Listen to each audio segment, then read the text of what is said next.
பாவம் செஞ்ச உடனே நம்மளுக்கு வரக்கூடிய முதல் ஃபீலிங்கா ஈமான் உள்ளவனுக்கு என்ன இருக்கும்? கீழே விழுந்து கண்ணீர் வடிச்சு அல்லாஹ் அழுது அல்லாஹ் பாவம் செஞ்சிட்டனே என்ற உணர்வு வரும்.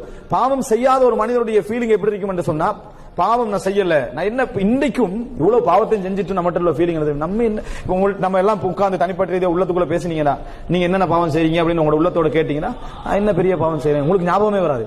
இஞ்சி போனா ஒரு சினிமா பாக்குறேன், வேற எந்த பாவமும் நம்ம செஞ்சப்பா, நம்ம யாருக்கு அநியாயம் செஞ்சுக்கிறோம் அப்படின்ற மாதிரி தான் எல்லாருக்கும் மனசு சொல்லிக்கிட்டு இருக்கு. அப்படின்னா இந்த நம்ம பாவமே செய்யாத மக்கள் தான் நம்ம உள்ளத்துல உட்கார்ந்துட்டிக்கிற மாதிரியே தான் மனசு சொல்லும். நான் என்ன பாவம் செஞ்சேன்னு உள்ளத்துல கேட்டு பாருங்க.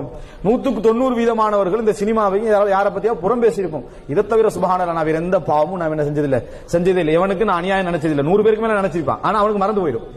அவனுக்கு என்ன செஞ்சிடும்? மறந்து போயிடும்.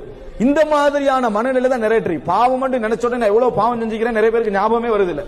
ஆனா யார் யாருக்கு என்ன கொடுத்தீங்க, எவ்வளவு நேரம் தொழுதே எல்லாம் ஞாபகம் வந்துருது.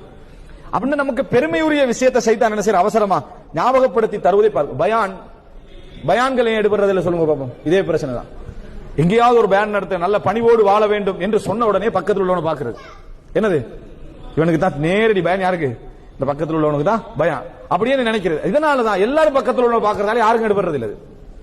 யாரும் நம்மளே பார்க்கலையே. யாரு எல்லாரும் என்ன சொன்னா, இது இவருக்கு தான், இது முன்னாள் உள்ளவருக்கு, இது பின்னால் உள்ளவருக்கு, இது அவருக்கு. நம்ம அப்படி இருந்தது இல்லையே. நல்ல காலம் இவரை கூட்டிட்டு வந்தேனா, ஏன்னா அவருக்கு தான் அந்த பயம். அப்படி என்று எல்லாரும் நினைச்சதுனால யாருக்கும் எடுபடுறது இல்லையே. எல்லாரும் மத்தவனை தான் நினைச்சுக்கிறான்.